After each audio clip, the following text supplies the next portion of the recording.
अभी 2-3 दिनों के लिए शुभी आई हुई थी और जब वो शुभी घर पर थी तो 3 बजे तक राह देखती थी कि शुभम आएगा, फिर खाना खाएंगे लंच टाइम के लिए। तब शुभम की स्कूल थी। अब शुभी चली गई कल। शुभम की वेकेशन से स्टार्ट हुए 10-11 दिन के लिए हैं केवी में, विंटर वेकेशंस या क्रिसमस न्यू ईयर कुछ भी कह लो। कहीं जाना नहीं है, घर पर ही रहना है। और हस्बैंड की ड्यूटी वही रोज़ का काम मेरा। तो लंच बना रही हूँ मैं कि शुभम को जो पसंद है कि लंच टाइम पे गरम गरम मिले अभी छुट्टियों के टाइम पे, वरना वो 3 बजे तक आता है तब फिर खाना गरम करके ही मिलता है ना 3 बजे वाले टाइम में। और मैंने राजमा भिगोया था कल रात, तो 1 कप ये राजमा है भीगा हुआ। इसे मैंने डाला है कुकर में, नमक डाला है और एक बड़ा टुकड़ा दालचीनी का, और साथ में पानी। 1 कप राजमा है तो करीब 2-2.5 कप पानी मैंने डाल दिया ताकि फिर मुझे बाद में पानी ना डालना पड़े। और मुझे पूछना है कि जिस बर्तन में हम राजमा भिगोते हैं उस पानी का आप यूज़ करते हो कि नहीं। मैं तो पहले हमेशा यूज़ करती थी, किसी ने मुझे एक दिन टोका है कि वो यूज़ नहीं करना चाहिए जिसमें हमने भिगोया है उस पानी को, तो मुझे बताना प्लीज़। और इससे पहले मैंने कुकिंग स्टार्ट करने के पहले ही चावल भी धो के रख लिए हैं, लेकिन पानी सारा हटा दिया है। और ये पुराना चावल है बहुत, 1 कप चावल है पर बहुत सारा बन जाता है, फैलता है बहुत। और बस धो के रख दिया तो एकदम नरम और खिला खिला चावल बनता है। राजमा बॉयल हो रहे थे तो फिर बस यहाँ पे तैयारी शुरू की है मैंने। जैसे कि प्याज टमाटर है, इनको मैं फ़ाइन चॉप करूँगी और अदरक लहसुन का पेस्ट मैं खलबत्ते से ही कूटती हूँ, तो वो डालूँगी। तो ये मुझे बहुत अच्छा लग रहा है जो अगारो का मेरा ये चॉपर और ब्लेंडर है, इससे एकदम फ़ाइन चॉप हो जा रही है प्याज। मैं कितनी भी नाइफ से बारीक काटूं लेकिन उतना बारीक नहीं होता, या फिर हम हैंड चॉपर का भी यूज़ करते थे। इलेक्ट्रिक चॉपर में मिनटों में ये काम हो गया। तो इसे मैंने प्लेट में निकाल लिया और उसमें ही मैंने डाल दिया है 2 टमाटर ऐसे रफली चॉप करके, और ये भी एकदम फाइन चॉप्ड हो जाएंगे। वैसे तो इनकी प्यूरी भी बना सकते हैं टमाटर की, फिर वो दूसरे जार का यूज़ करो ब्लेंडर वाला। मैंने उसमें ही दोनों काम कर लिए। और इसी पॉट में मैं सैलेड भी कट करूँगी। इसमें स्लाइसर भी है और चॉपिंग के लिए अलग कटर है और ब्लेंडर है। अब मैंने यहाँ पर लिया है खड़े मसाले जैसे कि जीरा, काली मिर्ची, लौंग, सूखी लाल मिर्ची और इसी के साथ भुना हुआ खड़ा धनिया। तो ये मैं बना रही हूँ राजमा मसाला। मसाले तो होते हैं बहुत अलग अलग, हर डिश में डलते हैं। ये राजमा मसाला है। इसमें आप अदरक और लहसुन भी डाल सकते हैं पीसते समय, लेकिन मैं उसको अलग से कूट के डालूँगी। और राजमा हमारा बॉयल हो चुका है ऑलमोस्ट। यहाँ पर मेरी सारी तैयारी हो चुकी है। थोड़ा सा कटा हुआ धनिया पत्ता भी साइड में रख लूँगी क्योंकि लास्ट में फिर वही रहता है कि धनिया पत्ता चाहिए।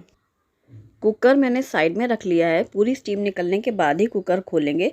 अब मैंने यहाँ पर रखा है अगारो की हार्ड एनोडाइज हांडी, और इसमें मैंने डाला है सरसों का तेल गरम करने के लिए।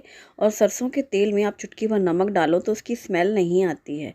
अब मैंने जीरा डाले हैं 1 चम्मच, 2 हरी मिर्ची डाली है, तेज पत्ता और हींग डाली है। इसी के साथ बारीक कटा हुआ प्याज डाल करके भून लेंगे। हांडी में जब तक मैं मसाला भूनूंगी तैयारी करूँगी तब तक वो पूरी स्टीम भी निकल जाएगी राजमा की, फिर हम इसमें ही ट्रांसफ़र कर लेंगे। और मसाला भूनते समय अभी प्याज अच्छी सी फ्राई हुई है। मैंने डाला है 1 चम्मच अदरक लहसुन का पेस्ट। वैसे मैंने इसको खलबत्ते में ही कूटा है, ओखली में। और इसमें अब मैंने डाला है टमाटर, जो कि मैंने अभी एकदम फाइन चॉप कर ली थी। आप टमाटो प्यूरी भी डाल सकते हैं, पर वो इतना मैच हो जाता है ना चॉपिंग में कि वो वही काम करता है।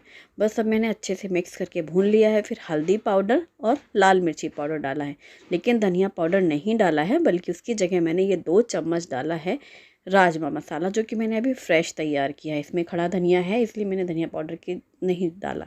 और नमक भी डाल दिया है जिससे टमाटर सॉफ्ट हो जाए। और जब मसाला अच्छे से भुनेगा ना तो आप देखना तेल एकदम सेपरेट सा हो जाएगा। अभी सूखे मसाले सारे मिक्स हो चुके हैं, हल्दी मिर्च और राजमा मसाला। इसी के साथ मैंने थोड़ा सा कटा हुआ ताज़ा धनिया पत्ता डाला है। और यहाँ डाली है काश्मीरी लाल मिर्ची 1/4 टीस्पून। इससे बहुत अच्छा कलर आता है, सिर्फ इसीलिए। तीखेपन के लिए तो हमने मिर्ची यूज़ की है। थोड़ा सा पानी डाला है जिससे अब मसाला अच्छे से भुनेगा ही। और जो मैं बोल रही थी तेल सेपरेट होता है ना, वो तभी होता है, वरना वो सूखे मसाले और प्याज ही ऐसे भुनते रहते हैं। पर थोड़ा सा पानी का छींटा लगाओ और ढक दो धीमी आंच करके, तो जैसे हम लिड खोलेंगे ना एकदम ऊपर रहेगा ऑयल। यहाँ पर पूरी स्टीम निकल चुकी है राजमा की, और राजमा बहुत अच्छे बॉयल भी हो चुके हैं। बस अब इन्हें हम डाल देंगे हांडी में। जैसे मैंने लेड हटाई है इसकी तो देखा एकदम तेल सेपरेट, मसाला बहुत अच्छा भुन चुका है। इसमें हम डाल देंगे उबले हुए राजमा और साथ ही जो गर्म पानी मैंने अभी कुकर में ज़्यादा सा डाला था वो पानी भी डाल करके मिक्स करके इसको धीमी आंच करके हांडी में अच्छे से उबाल आने देंगे। राजमा बहुत अच्छा बॉयल हो चुका है, बस उसको खौलने की ज़रूरत है। और अब मैंने डाला है इसमें 1 बड़ा चम्मच घी 1 टेबल स्पून और 1 चम्मच डालेंगे कसूरी मेथी रगड़ के, और इसमें हरी मिर्ची कटी हुई डालेंगे ऊपर से। आमचूर पाउडर डाला है 1/4 टीस्पून, थोड़ा सा ही, क्योंकि मैंने 2 टमाटर जो डाले हैं देसी टमाटर हैं, उनमें अच्छा खट्टापन है। लेकिन फिर भी कई बार टमाटर खट्टे ना हो ना, थोड़ा सा आमचूर पाउडर डालने से बहुत अच्छा टेस्ट आ जाता है। और अब डाला है कटा हुआ धनिया पत्ता, गैस बंद और धनिया पत्ता डाल करके मिक्स कर लिया और ये हमारा राजमा तैयार। गर्मा गर्म राजमा के साथ राइस तो चाहिए ही है, तो मैं बना रही हूँ जीरा राइस, जिसके लिए मैंने यहाँ पर रखा है पॉट और उसमें डाला है 2-3 चम्मच जितना घी गर्म होते ही जीरा डाल दी है 1 चम्मच। अब इसमें जो मैंने धुल के रखे थे ना चावल वो डाले हैं। आप चाहें तो बासमती राइस का यूज़ करें, देखने में अच्छा लगता है लंबा लंबा और सर्व करने में अच्छा लगता है।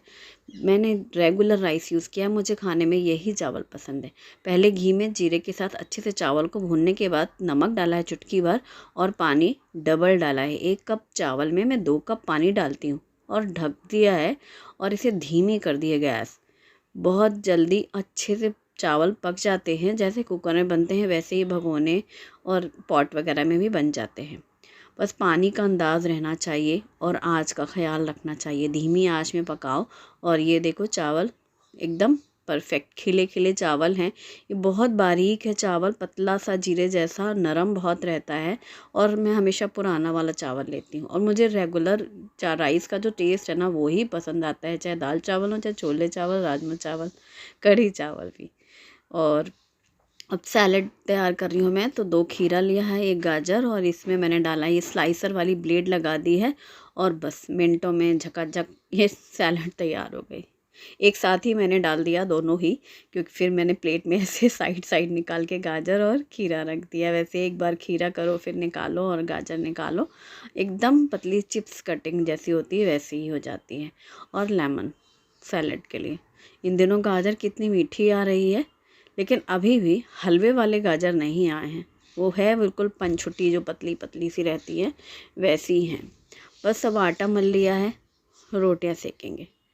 आटा थोड़ी देर पहले ही मल के रखा था, अभी मैंने उसको हल्का सा जैसे चिकना किया है, क्योंकि थोड़ी देर पहले से आटा गूँथ के रख लो ना तो रोटियां बहुत नरम बनती हैं।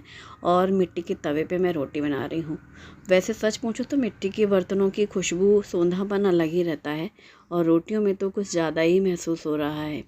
धीमी आंच कर लेती हूँ जब मैं बेल रही होती हूँ, जैसे लोहे के तवे में करते हैं। और जब अभी मुझे रोटी को पलटना है या उसे फुलाना है, हल्का सा प्रेस करना है, तब आंच तेज़ कर लेते हैं। जैसे ही फूल जाए, दोनों साइड से सिक जाए और फिर दूसरी रोटी डाल देंगे। और कई बार ऐसा होता है प्रेस करते समय भाप निकल जाती है तो जो फूली हुई रोटी भी पिचक जाती है, लेकिन सिकना ज़रूरी है मेन। 1-2 रोटी में थोड़ा सा टाइम लगेगा शुरू में, क्योंकि इस तवे को ना गर्म होने में टाइम लगता है। मिट्टी का बर्तन है तो वो ठंडा रहता है काफ़ी देर तक, और एक बार आंच पकड़ लेगा फिर वो लगातार एक जैसी रोटियां बननी शुरू हो जाती हैं। और बहुत दिनों बाद आज राजमा बना है और शोभी आई थी ना तो कह रही थी कि मुझे घर में राजमा खाना है, क्योंकि घर में जो राजमा मिलता है हॉस्टल में राजमा नहीं मिलता है, तो उसको राजमा खाना था। उसने बोला तो मेरे दिमाग में था कि हाँ मुझे राजमा बनाना है, लेकिन मौका ही नहीं रहा। 3-4 दिनों में जब 10 चीज़ें रहें तो क्या ही बनेगा, और कोई ना कोई चीज़ तो स्किप हो ही जाती है। तो वही अभी उसका फ़ोन आया तो बोल रही क्या कर रही हैं, तो मैंने कहा खाना बना रही हूँ। उसने पूछा क्या बनाया है मैंने कहा, पहले ही लाइन बोली कि वही तुमको खाना था शुभी, लेकिन तब तो बना ही नहीं, आज बना है राजमा कह रही अरे राजमा मुझे तो खाना था, मैं भूल ही गई। मतलब पहले दिन उसने बोला था, मैंने उससे पूछा ना क्या क्या तुम्हें खाना, मुझे बता दो ताकि मैं अपने शेड्यूल के हिसाब से जब जो बनाना है उसको प्रायोरिटी के हिसाब से बनाती चली जाऊँगी एक एक करके। तो कह रही हाँ मैंने तो बोला था आपसे राजमा, फिर मैं भूल गई। मैंने कहा हाँ और मैं भी भूल गई क्योंकि कुछ और बन गया। अब शुभम के वेकेशन से स्टार्ट, तो लंच में उसको गरम खाना तो जो उसकी पसंद है शुरू हो गया वही।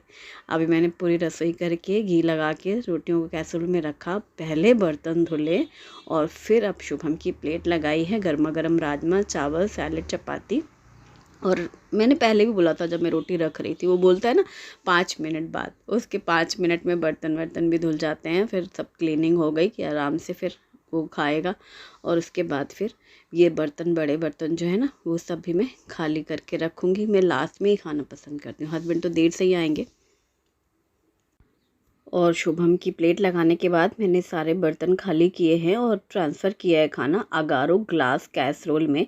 ग्लास कैसरोल में 2 फ़ायदे हैं। एक तो ये कि जब भी गरम करना है खाना तब भी आप गरम कर लो, फिर दूसरे बर्तन नहीं रहते हैं। जैसे मैंने अगर डोंगे में निकाला होता है स्टील में, फिर हमें माइक्रोवेव करना है तो ये माइक्रोवेव सेफ़ होते हैं बोल। और अभी जब आएंगे हस्बैंड लंच टाइम पे तो बस सीधे बोल माइक्रोवेव में रखो, गरम हो गया, राइस है, राजमा है, तो कुछ भी खाना आप बना करके इनमें रखेंगे ना तो ग्लास कैसरोल बहुत यूज़फुल है। और शुभम का खाना हुआ, वो जो कुकर, वो भगोना और ये हांडी, वो सब भी मैंने क्लीन कर लिया। अब लास्ट में मैं अपनी प्लेट लगाऊंगी। मुझे तो सिर्फ राजमा चावल ही खाना है और बस मेरी राजमा चावल वाली प्लेट तैयार।